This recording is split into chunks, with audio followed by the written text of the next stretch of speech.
Hi everyone, I'm speaking to you from sunny Hamburg, where we are here live at the Next Show 2021. It's amazing to be back here in person. I just spoke about the metaverse on stage, but I'm here now to record another episode of the Next Show for you. I know many of you are viewers and you've seen it before, and I'm here with a very special person who's also just spoken on the stage, the wonderful Timandra Harkness. Timandra, hello, how are you? I'm very good. How are you? That is great to hear. I am fantastic, thank you. I very much enjoyed your talk. How did you find being on a stage after all this time in lockdown? It's wonderful, isn't it? I have done some, like you, I think, some talks over Zoom through a screen, but not being able to see the audience's faces just means you have no idea. Are people falling asleep? Are they saying, yeah, we know this, go on faster? Are they laughing? Are they crying? Are they hating you?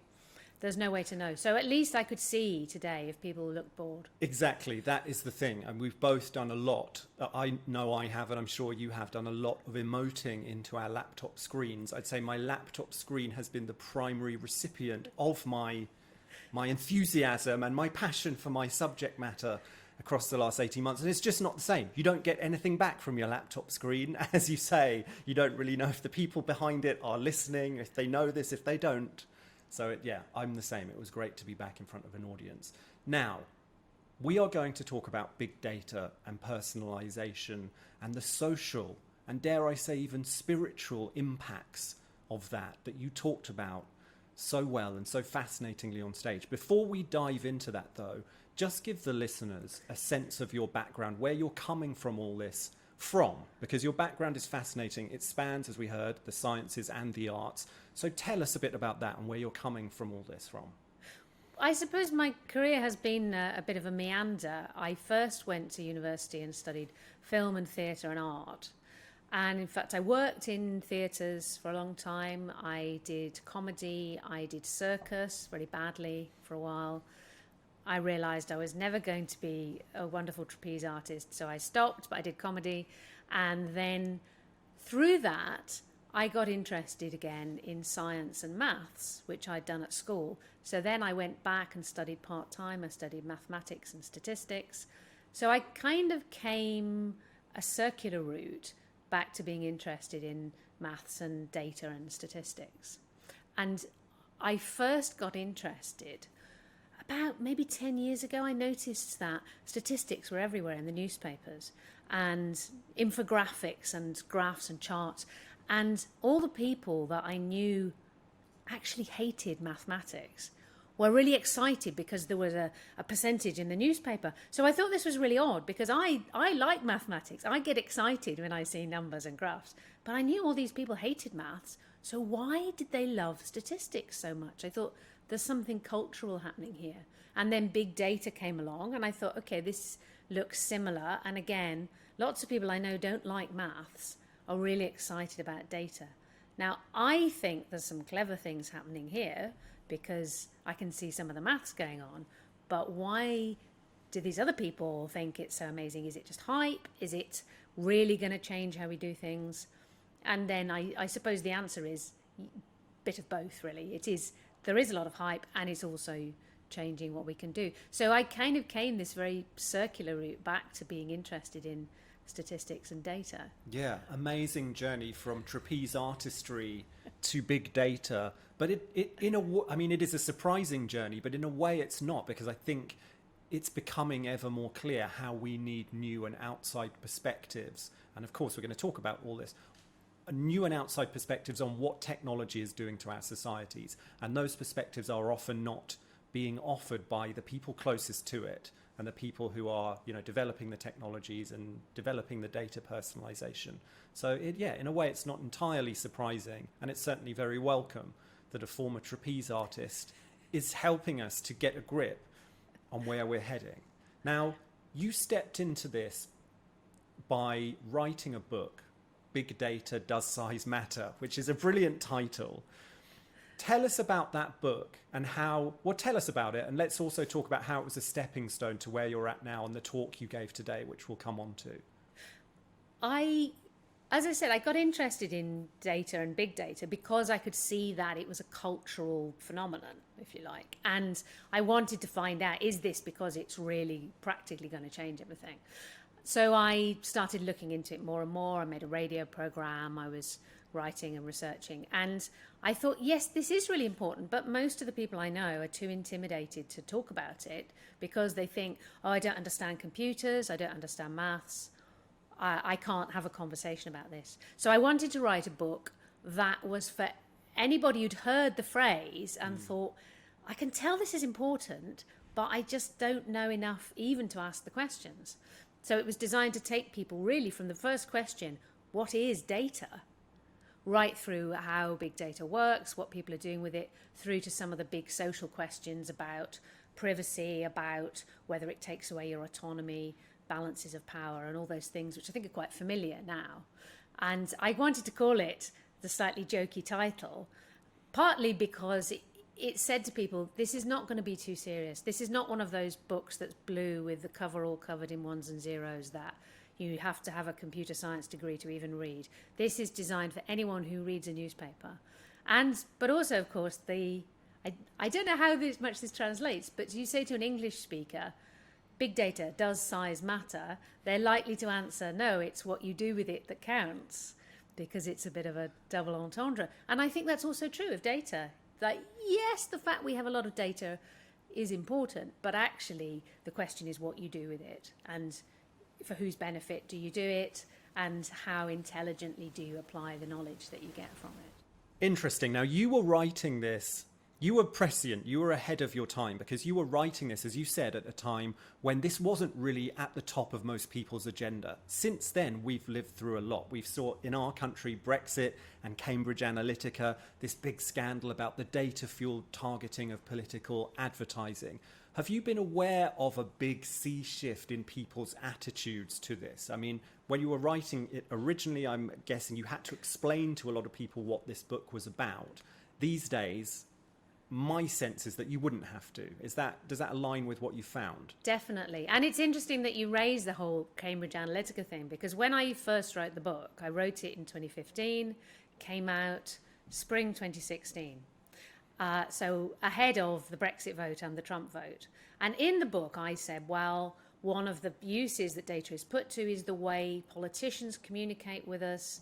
They collect a lot of data on us. That's how they do their campaigning. They try and find the voters that they need to target and what those voters would be interested in, and they target those voters. So this is a part of the whole data gathering thing. And nobody really picked up on that. Nobody cared at all. Nobody was interested.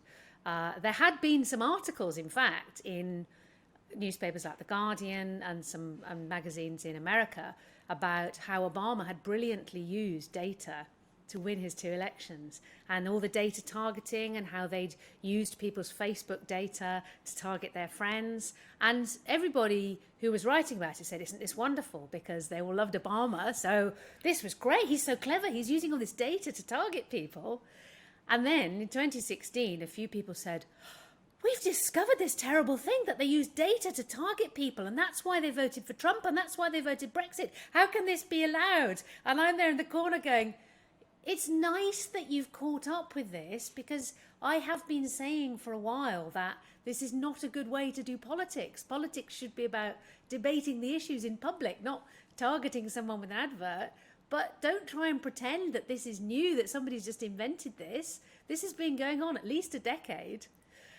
So I don't think it's good. I think it's a terrible debasement of politics, which should be all about you bring your principles out in public and you debate them, and you have the same debate with everybody. You don't just target individuals with what you think will work on them. But I did get frustrated that people acted like this had just been invented, that this company, Cambridge Analytica, had just invented this stuff, where in fact, I think they had a great sales operation. They pretended they had this magical knowledge, but if you talk to any of the people involved in the political campaigning, they say, no, they talked a good game, but they didn't actually bring anything new to the table, and they probably had no impact on the results. But I do think it raised it in people's awareness. I think people suddenly started saying, oh, hang on. So when I see adverts on Facebook Facebook has chosen those adverts for me because they think I will be a good target for those adverts. And I think that added to the whole move towards people caring more about their privacy, which had probably started with the Edward Snowden revelations about how governments to collect our data and follow us around. So yeah, I think people care much more about what happens to their data. But also, I think a lot of people are quite fatalistic and just say, oh, well, what can you do? You know, the companies have it now. Everything is out there. Anyway, I put everything on Instagram. So what can you do? That's just the world. Yeah. And I mean, I think we're developing a sense of this already from what you've said. And I'm sure it's the same for you. I mean, I follow a lot of technology people online. They follow me, and I'm exposed to two quite wildly different, sort of two polarized sets of views on data, personalization, and that issue as part of the big technology issue more broadly. And on the one hand, you have people saying, this is appalling, and it's dragging us towards a world we don't want to live in, and it's surveillance capitalism and all of that. And on the other side, you have people saying, that's nonsense, this is brilliant, it's convenient, all these people are doing is sending you messages that you're interested in rather than messages that you're not that interested in, which is what you used to get. What's wrong with that? It feels like there is that polarity. I'm exposed to it a lot on Twitter, and sometimes, to be perfectly honest, I'm not entirely sure where I fit into that discussion. I temperamentally strongly tend towards thinking that there's lots about this that is not okay. I'm very suspicious of the people on the other end who want to tell us that it's all perfectly fine. Where do you feel like you stand on that spectrum? I mean, I know the listeners will be thinking, where exactly, what exactly is Timandra Harkness telling us about how good or bad this is? Where do you feel you stand on that spectrum? Or do you think that that's now something of an outdated way of looking at it, or a not useful way of looking at it? No, I think it is a useful way of looking at it. And I think, like you, I tend towards saying this is not all good. And there are things about this world that we don't have to accept, and we shouldn't accept, and we shouldn't put up with. Because, I mean, one thing is, I think there's a great asymmetry of power between people who have a lot of information on everybody and people like you and me as individuals who really only know about ourselves and maybe a few people close to us. And that asymmetry of information, of data, does put a lot of power in the hands of the people with all the data. And that's not very transparent either, because we don't always know how that data is being used to try and target and influence us. But at the same time, I think there's also a danger in being too fatalistic about what technology can do and saying, oh, well, look, we're all helpless because we're just manipulated, and the people with the data and the targeting can make us do anything they want. And so, we are just helpless pawns in the hand of technology, because I think that actually feeds a sense of helplessness, that actually makes us more helpless if we throw up our hands and say, oh, the technology is in charge. Because there's a lot of things where technology isn't in charge. Only last week, in fact, I was interviewing somebody for my next book who worked on a lot of the American Democrat campaigns as their data science person. So he was actually in charge of finding who are the voters that we need to target to persuade them to vote for our candidate, who are the voters that we need to motivate to get out and vote. We know they're on our side, but we need to make sure they actually get there and vote.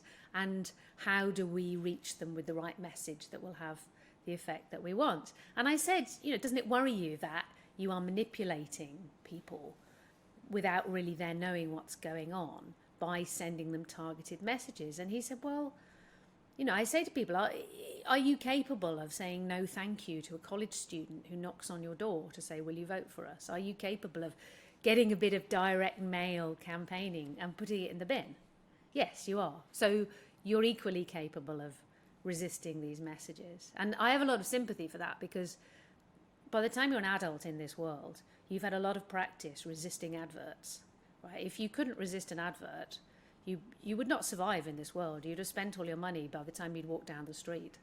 And so human society is about trying to persuade each other to do things or not to do things, or to join with some project you've got, or to not join in someone else's project. That is the whole of human society, really. You can do that digitally, and I don't think it's entirely different. But one thing that does worry me is that the more we experience the world as individuals through technology, the less balancing we get from ordinary social interactions. So the more susceptible we are to just experiencing everything as an individual, with the sense that we're helpless and we don't know anything. And I think that is a really big part of the problem. I mean, for example, during COVID, a lot of people, not everybody was at home, a lot of people still had to go to work, thank you, drive buses, work in hospitals, empty the bins.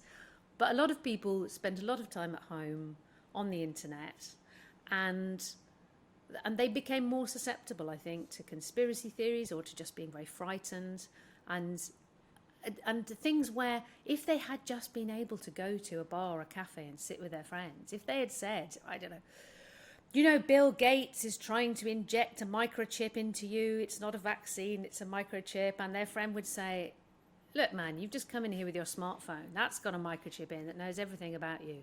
Why would Bill Gates bother to inject you? Now, go to the bar, it's your round. And then you have a kind of steadying influence of other people.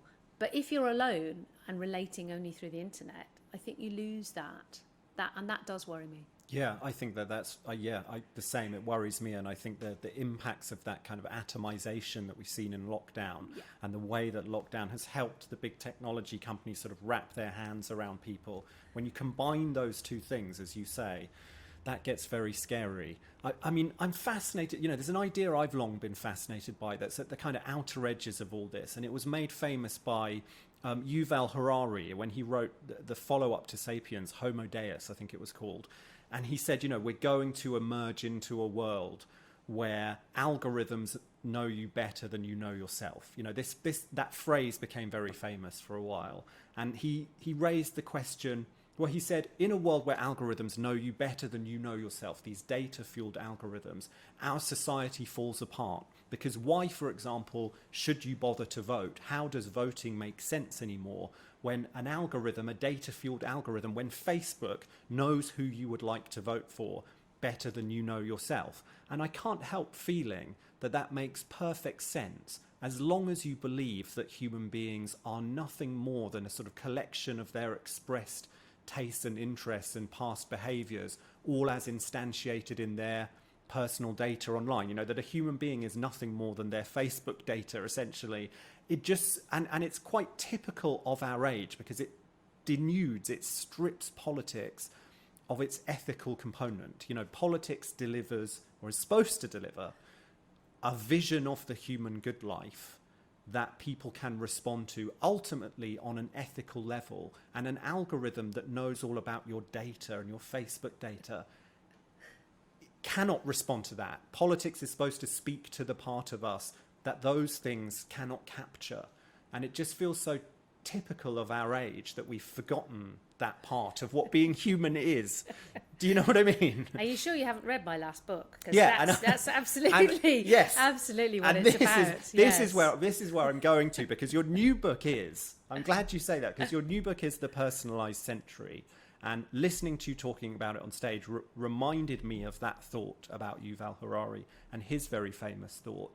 So talk to us about The Personalised Century, your new book, and also about, you know, the big question that hangs over this conversation, what we should do about this world where, as you say, not everything about big data and what's being done with it and the impacts that is having, not everything about that is okay. Is that the police listening in on our conversation? Is here to arrest you for questioning? If you can't hear it, listeners, there is a siren outside. Perhaps you could hear it, but no, they've gone to catch someone who's in real trouble. We remain safe. But yeah, the personalised century and what we should do next, as big a question as that is.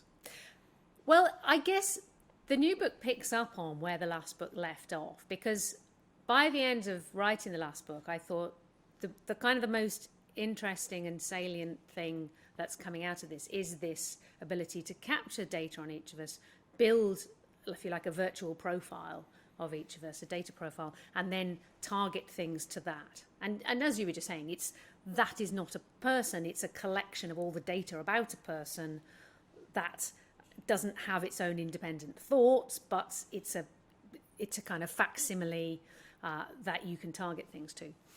And I was looking at that, but because I took so long thinking about it, several other people wrote very good books just about how that works and in some detail. I thought, well, that's good. I don't need to write the book about how it works. But by this time, I'd become very interested in the why. Why do we live in this world where everything is targeted to us? And obviously, there are very sensible answers, like we use it because it's convenient, because we don't have to carry a railway timetable about. We can enter into an algorithm. I'm here and I want to go here at this time, and it will just give us the answer relevant to us. And then there is the fact that, of course, people can make money out of it, because for advertisers, if they know they're advertising things that I am likely to be interested in buying, then they're going to get more response for their adverts. I mean, for me, for example, I'm always entertained. Twitter decided that I was a man, so I get a lot of adverts for beard care products. But I'm not going to buy any beard care products, however many adverts I see, because I don't have a beard. But for Twitter to allocate beard care products adverts to men, people they think are men, is completely sensible, because hardly any women and children have beards. You're much more likely to have a beard if you're a man, so that's a very sensible targeting decision. So, in that sense, it's very practical, but I actually started to think, we know more and more about how this works, and yet we continue to go along with it. So I just feel there's something about society that makes us like the idea that we are being profiled and targeted. And I think it comes back to what you were saying about the idea, which I think is a fantasy, by the way, but the idea that data and the algorithm can know us, can know who we truly are. Because we live in a world where we feel more and more insecure about who we truly are. And yet at the same time, it's a world that values this idea of being the authentic self, being the authentic person that you are, more and more. That today, if you lived a life that was physically comfortable, you were well, your family was healthy, you had enough money, you were secure, but you didn't really feel you knew who your inner self was, people would say, oh, but you can't really be happy, can you? It's not a satisfying life. And because of that, I think there's a special kind of insecurity we have today that is around this idea of identity, that we're all told all the time it's very important to know your identity and know who you truly are.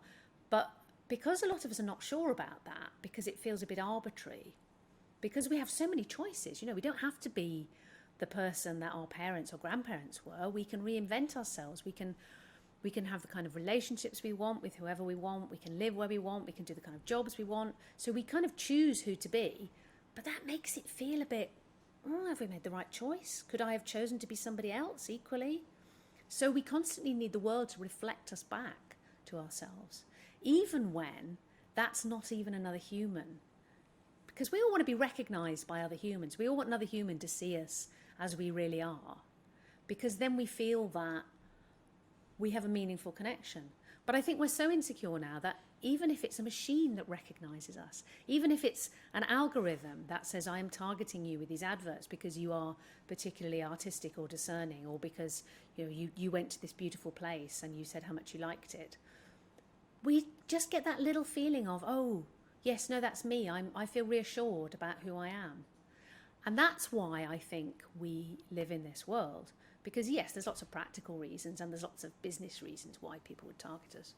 But I think it feeds a psychological lack that we have, that we want to have our identity recognised externally and reflected back to us.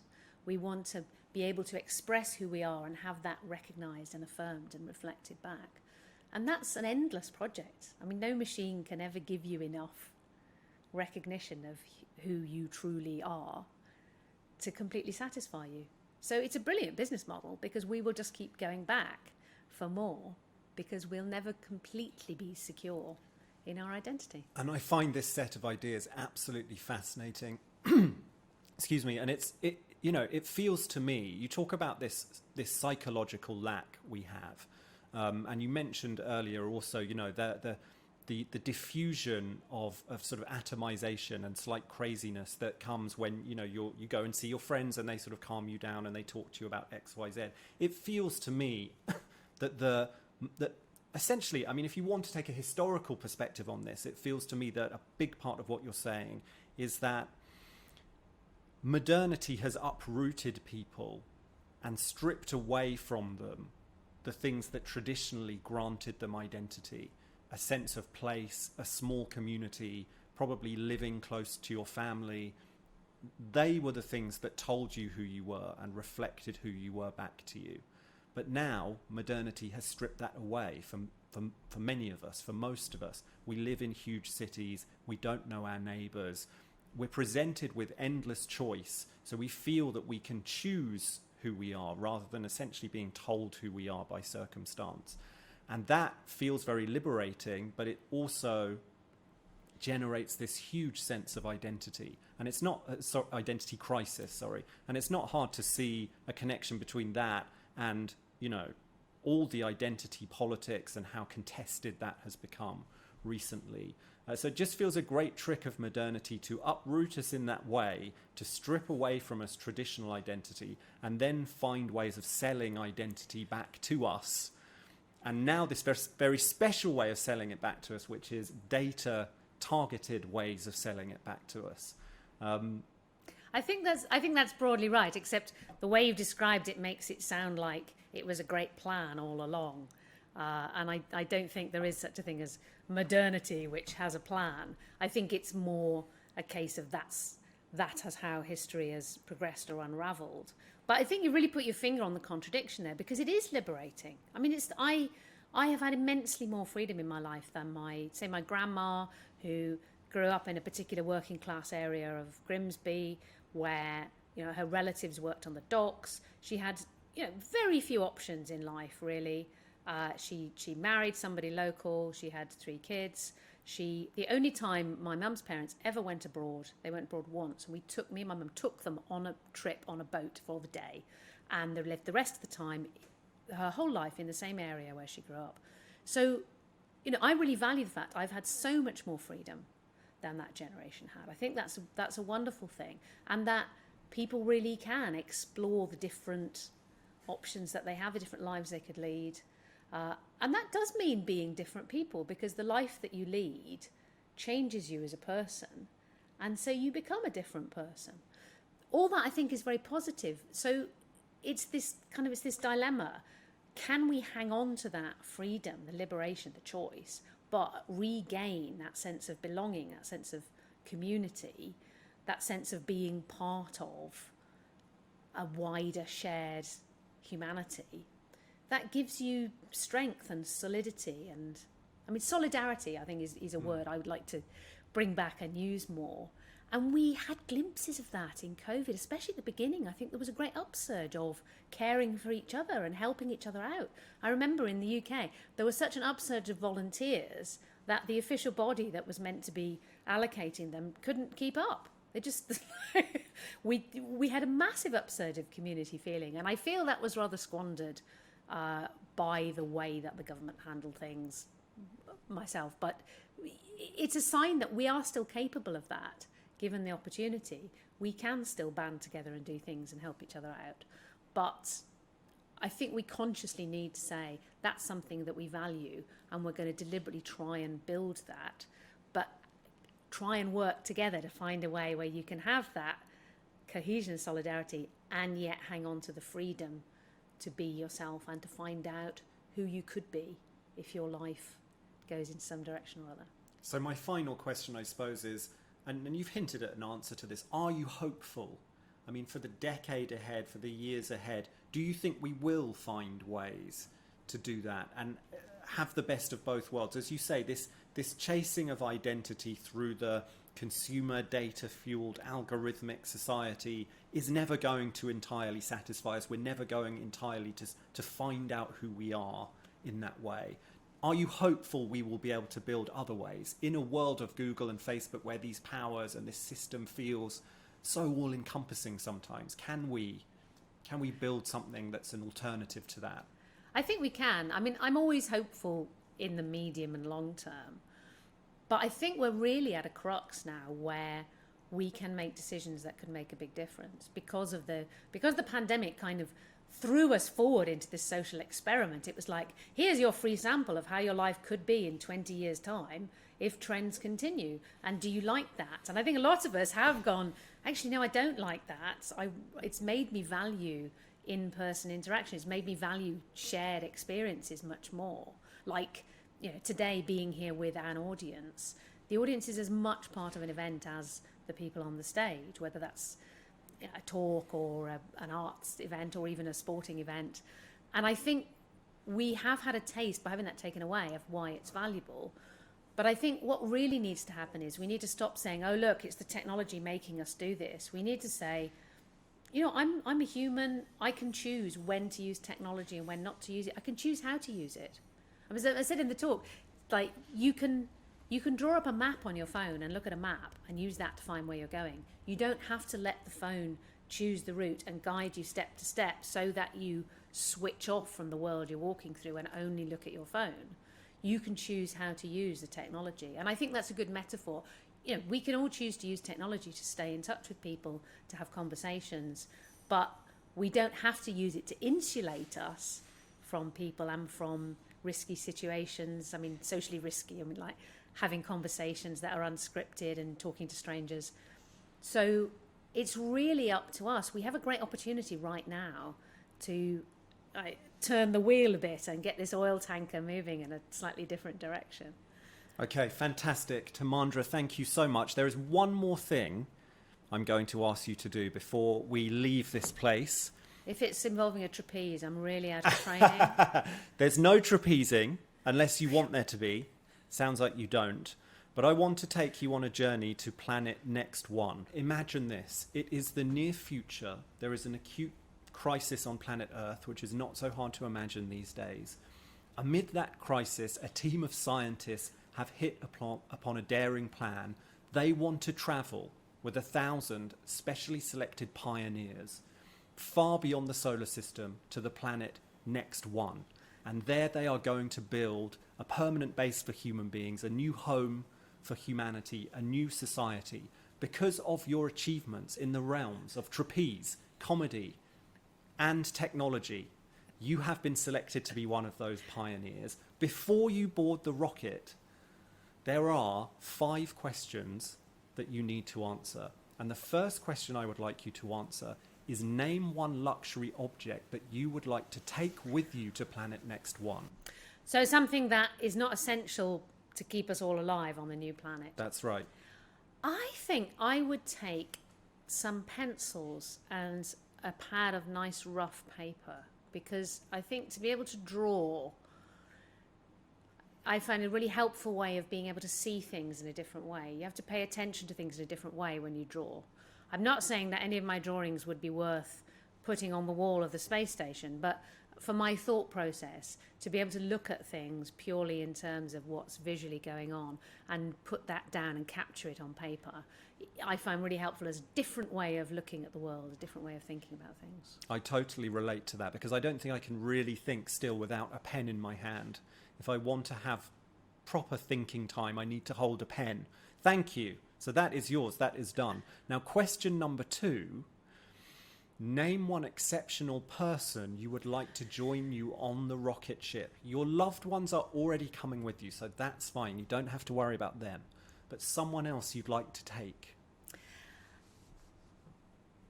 I'm not sure I can name a specific person, but I know what I would want from a person is somebody that I like and respect, but who usually disagrees with me. Because I've been very lucky in my life to meet a lot of people who would always argue with me, people with a very wide range of opinions, so I can always know that whatever I think, there will be one of my friends who disagrees with me. And that has really helped me be more rigorous in my thinking. Because anytime I think something, I think, oh yeah, but then that person would disagree. So how would I argue with them? Because they're not going to let me get away with just saying, oh, that's what I think. So I don't know who that person is. I might have to go and look for them. But somebody who you can have a respectful and friendly argument with, but who basically takes the opposite position to me on a lot of topics, so that I could never sit there and go, oh, well, I just feel I'm right about this, and nobody's going to argue with me. So there'll always be somebody there going, but what about this? I think that's a wonderful idea, and you can argue to your heart's content with this person on the long voyage out to Planet Next One. There will be no danger of a troubling outbreak of agreement for you on the journey. Okay, question number 3. This is a tricky one. Tell us a law that bans something from Next One forever. Ooh, now that's really hard, because I'm quite libertarian by instinct. So I tend to think you should only ban things if they are really obviously harmful to other people.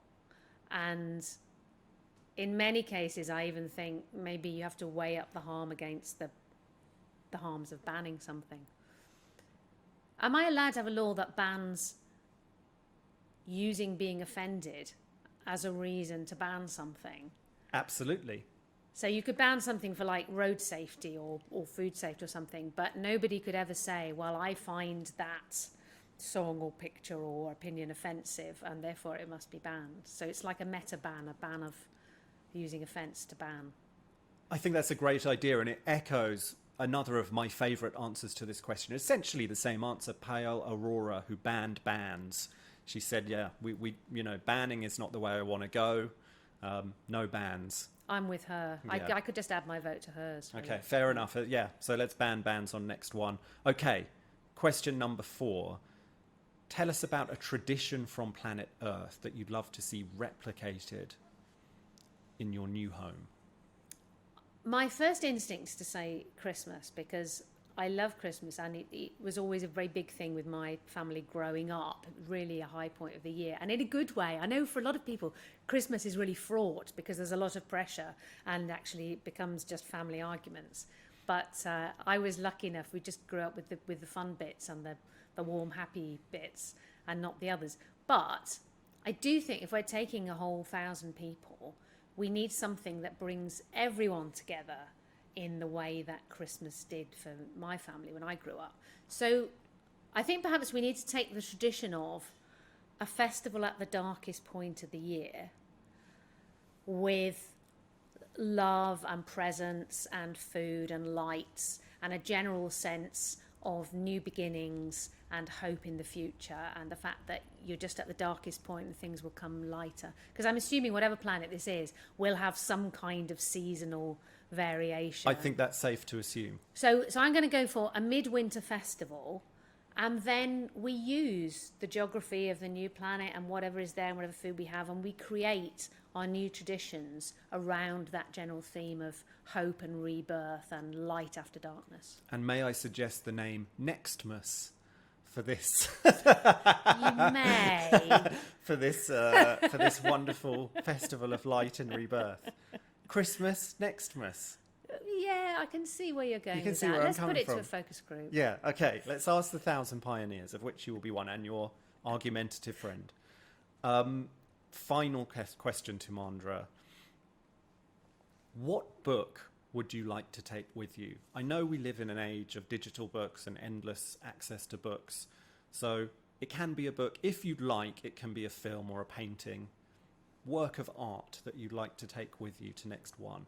Ooh, that's really hard. I actually still really like physical books. I find them easier to read, and I also like to write in pencil in the margins, which you can't. I know you can with a digital book, but I've never worked out how to do it. So I'm a big fan of the physical book, and there's something durable about them that I like, that their meaning changes down the generations, even while the words stay the same. So although I'm tempted to take a film or a piece of music, I'm going to take a book by Italo Calvino called Invisible Cities. And it's the book that I have given to most people in life, I think, more than any other book. It's quite poetic, and he describes imaginary cities, all of which are in some way a metaphor for Venice.